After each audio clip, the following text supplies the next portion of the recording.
今天我可以说的更直白一些。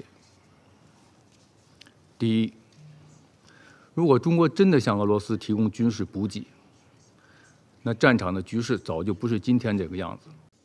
Regrettably, one country on this council has never condemned Russia's invasion or its violation of Security Council resolutions and the UN Charter.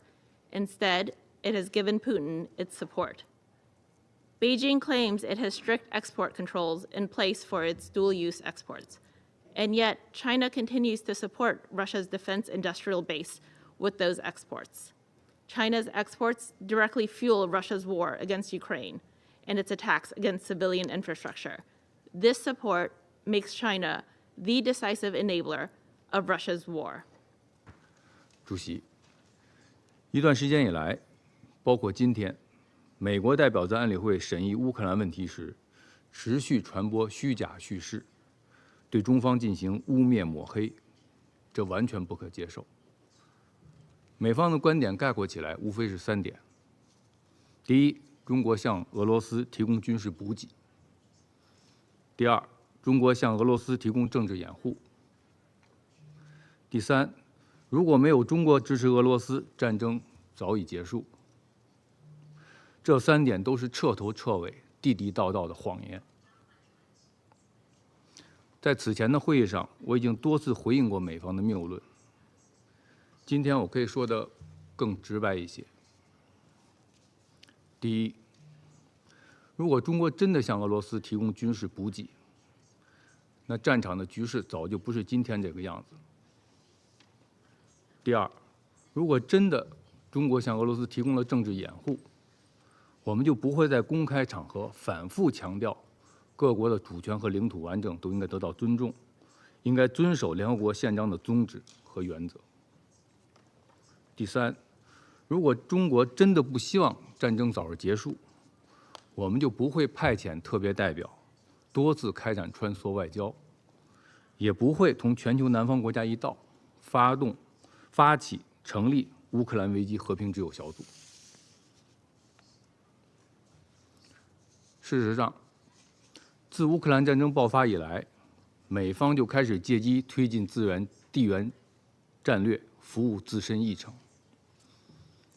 概括起来，第一，美国无非想要通过战争削弱俄罗斯，击败俄罗斯，从而主导欧洲安全，进一步扩大自身在欧洲的影响。第二，美国无非想要通过战争来挑动阵营对立，制造分裂对抗，打压孤立他们眼中的战略对手中国。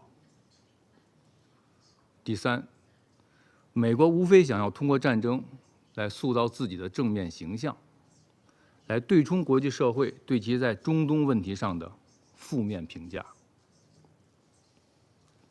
很遗憾，美方的上述3点图谋都没有得逞。在此情况下，美方不仅不反思自身所作所为对战争爆发和延续至今的重大责任，反而气急败坏，对中方攻击抹黑。这完全是在发泄情绪、转移矛盾、甩锅推责。这种做法只会进一步暴露美方赤裸裸的政治操弄和双重标准，让世人进一步看清其真实面目。主席，最后我愿指出，一段时间以来，俄罗斯和乌克兰双方对外均释放出政治信号，表达出谈判意愿。国际社会围绕乌克兰危机的讨论也愈发向和平聚焦，向谈判靠拢。乌克兰问题的发展正进入关键时期。我们希望包括美国在内的国际社会能够加强团结合作，为推动各方展现政治意愿，早日开启和谈，结束战争，恢复欧洲大陆的和平稳定，做出切实的努力。谢谢主席。Thank you, Mr. President, and I apologize for taking up this council's time, but I need to respond to the representative from China's comments. he has cited a lot of rhetoric that China has said, but we also need to look at facts and we need to look at action.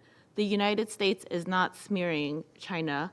It is a fact that Chinese dual imports have sustained Russia's war industrial base as Russia destroys Ukraine's infrastructure and Ukrainian lives.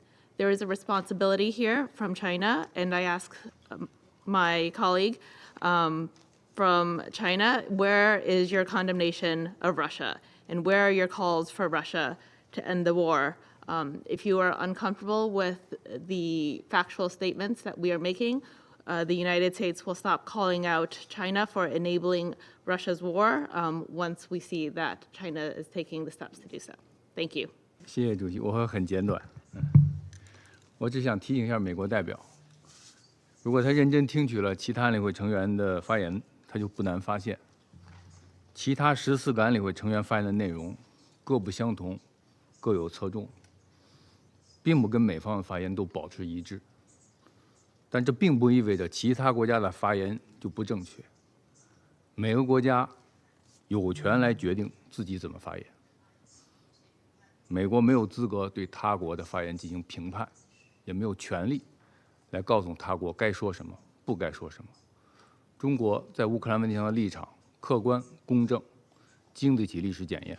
我们希望美方也要反思自己的言行。谢谢。